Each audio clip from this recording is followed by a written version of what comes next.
We got the insane continuation of Gojo Yuta versus Sukuna, and Yuta pulls off the impossible, and we see an unexpected character join the fight within the domain expansion, so make sure to stay tuned for that. Channel the special grade within and smash that like button if you do enjoy seeing these Jujutsu Kaisen reviews on the channel and want to keep them coming. Make this the video you join the special grade fam by subscribing and hitting that notification bell so you don't miss future Jujutsu Kaisen reviews and updates. And now without further ado, let's jump into it, spoilers and all. Now technically, even though we expected this to be chapter 263, it has been labeled as chapter 262.2 or chapter 262 part 2, which I guess makes sense since the last chapter was extremely short, like only 7 pages. And keep in mind, I'm only counting the pages where something is actually happening in the chapter, not colored cover pages and stuff like that. The one before that, chapter 261, was 19 pages, and this one seems to be 11, so 262 and 262 part 2 together do add up to close to the length of chapter 261. So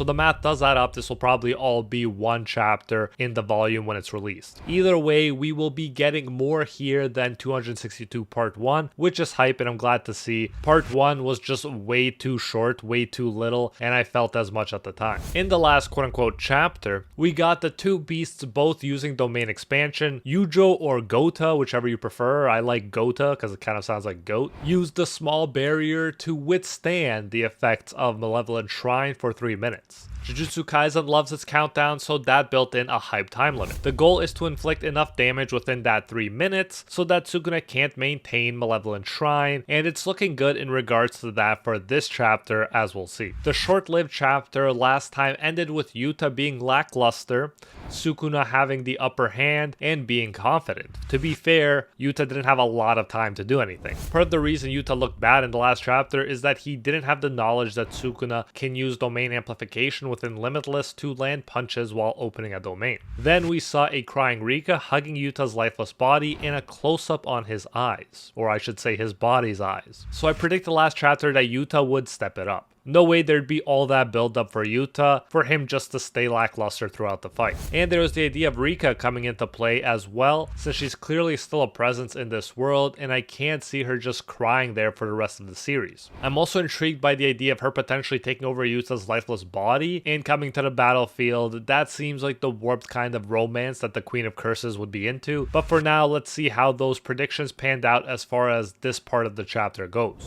Right off the bat, we see Rika again, still crying and hugging Yuta's body, as if letting us know, keep a lookout for the Queen of Curses moving forward. The narrator chooses to emphasize two things here: that inside the domain, Yuta versus Sukuna continues, and that Rika firmly hugs Yuta's body. Again, big focus on Rika to the point where she's the only other thing mentioned aside from the big flashy fight taking place right now. It doesn't look like much time passed during the first part, since again it's being established that we got Limitless versus Amplification, and that the decision will come within 3 minutes. If significant time passed, we'd probably get an updated number like 2 minutes left. Finally, Gota turns the tables by catching Sukuna's arm above his head and flipping him. Then he lands a satisfying kick. It seems like Sukuna was killing it so bad last chapter that even a simple win like Gota being on the offense is nice to see. We then come back to Rika as Gota thinks to himself, Rika-chan hasn't possessed this body. I won't be able to use other curse techniques besides Limitless. Anyways, it's impossible to use it simultaneously with Kenjaku's curse technique. So just a quick note that the idea of Rika possessing a body is brought up here, and although she didn't possess Gota's body, doesn't mean she won't possess Yuta's old body, just saying. But back to the chapter, and Yuta continues, thinking since Sukuna lost his left arm, he hasn't been able to use the world cutting slash anymore.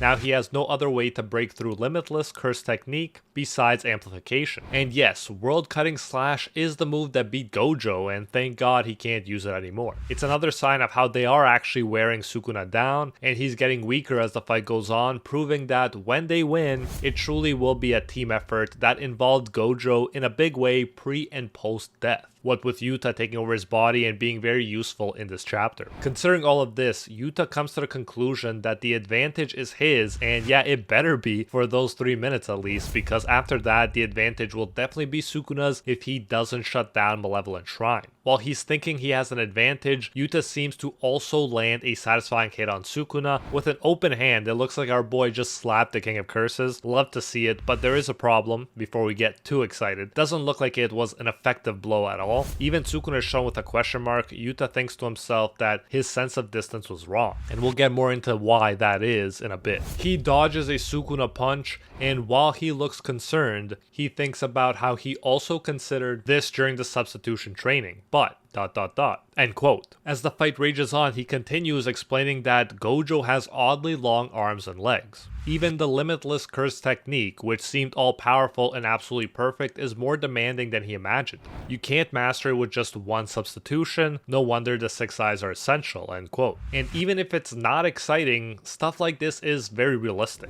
Imagine you spent your whole life living in one body and fighting in that one body. You became a good fighter in that body. It would be confusing moving to another body with completely different proportions. Obviously, Gojo was significantly taller than Yuta at 6'3", and now if he has oddly long limbs for even that height, as is implied by this translation at least, then you can bet that would be an issue, and it wouldn't make sense to simply ignore it and act like Yuta is fighting like it's his own body after one substitution training. So I like this detail, even if we can't really afford to have many reasons why Sukuna has the advantage at this point. As the idea of Yuta failing to effectively use Gojo's body floats around, we get a flashback. We see Gojo in front of what looks like a soda machine, and confidently he says, "Don't worry, I'm the strongest." End quote. Even though he lost, Yuta is still amazed with how Gojo was and wonders, yeah, how long does it take to be able to declare that? End quote. And I must admit that now that some time has passed since Gojo has been defeated, and the initial "how dare they kill off Gojo" stuff has passed, I'm growing to like the way the mangaka handled that battle. Yes, Gojo lost, but he wasn't just fighting Sukuna, he was fighting a Sukuna who took over Megumi's body to be able to use Mahoraga, and Mahoraga was the key to defeating Gojo, since Sukuna used Mahoraga not only to fight but to learn how to overcome Gojo with World Cutting Slash. And still, Gojo managed to put up an amazing fight to the end where we thought he won right up to the last second, and he took care of Mahoraga and did serious damage to Sukuna at the same time. Not trying to make excuses for Gojo, not standing Gojo here, because he did lose, you can't argue that, but it was more so because Sukuna's impressive strategy than Gojo losing one-on-one to a pre-Megumi Sukuna.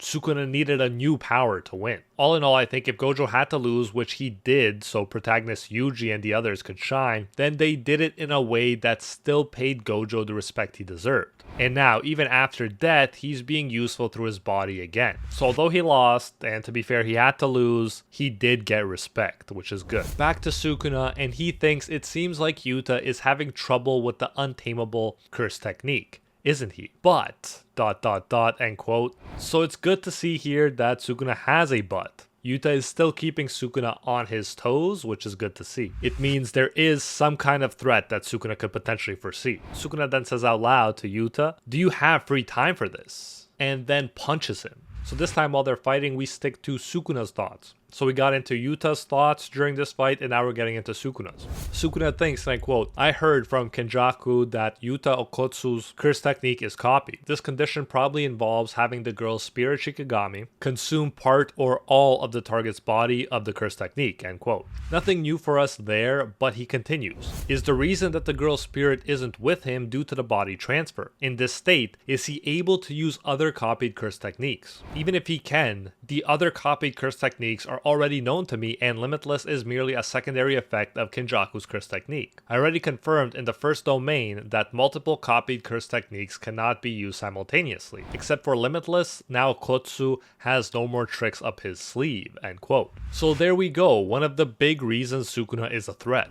Yes, he's crazy powerful, but he's also smart, and in this game of fighting chess, if you want to call it that, and clearly I do, he's good at thinking on his feet. Still, he is in for a surprise during this chapter. We nor him didn't see what's coming and that quote-unquote trick up Yuta's sleeve. Sukuna continues asking, what is the time limit for the copied curse techniques? When Kenjaku's curse technique ends, will this body be sustained? And what if Yuta from the beginning wasn't thinking beyond this battle? Where he intends to go is ... end quote. And one can assume that what he means is that Yuta is prepared to go to the afterlife after this. Which is not surprising. It reminds me of when the Stone Hashira Gyome in Demon Slayer said it's an insult to think that the Demon Slayers are worried about surviving. They know they can die on the line of duty at any time, and they fully accept that. It's the same here. Yuta could be dead already because of the damage to his original body, and even before that he was ready to die. They've all been risking their lives. So for him, it's a non-issue. His main concern is doing what he can to stop Sukuna while he can.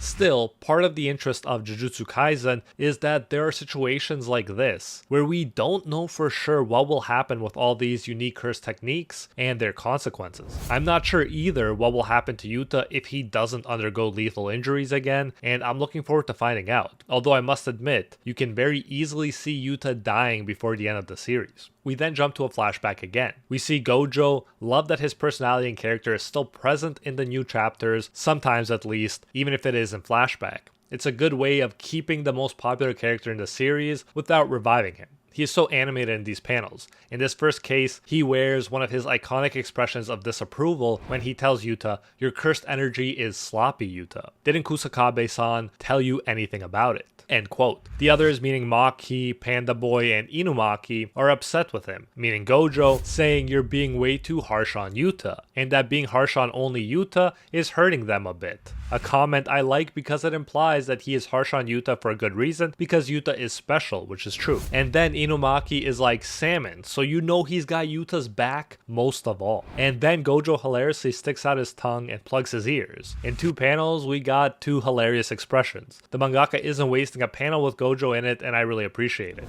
Yuta thinks to himself, carefully one by one read the memories of Gojo Sensei's body. A potentially huge and very interesting statement, and I look forward to seeing the implications of that. Are we just talking about what feels right intuitively for the body, or perhaps something more, like actually accessing Gojo's memories through the body, an idea that I mentioned before? We'll see how Viz translates this part, because that could potentially shed more light into the implications, but for now, Gota says 9 strings, polarized light. You might recognize that as the incantation for the deadly attack that took out legends like Mahoraga and Toji, namely the Hollow Technique Purple. But the problem with attacks that require hand signs and incantations is that the opponent can be fast enough to break it up, and although it doesn't happen that often, here Sukuna is fast enough landing an uppercut to Gota's face and he breaks it up. Gota is sent flying back. And yeah, I hope you guys can forgive me for alternating between Gota and Yuta. I'm just pretty much using them interchangeably. Here Yuta thinks, why did Gojo end up having to use purple like that in the end? Isn't he capable of understanding this? We then get a brief interruption of Sukuna's thought, who thinks, I won't give you an opening to charge purple. Yuta then continues, Sukuna is still wary of the copies, maybe he's cautious of curse techniques other than Limitless. But I bet you assumed that I can't use 2 copied curse techniques at the same time. That's why even if it's easy to counter this curse technique with you inside the unlimited void, it's gonna work, end quote. He uses blue and does what most of us probably thought was impossible. He uses another curse technique, but not through himself, but through a, get this, recorder.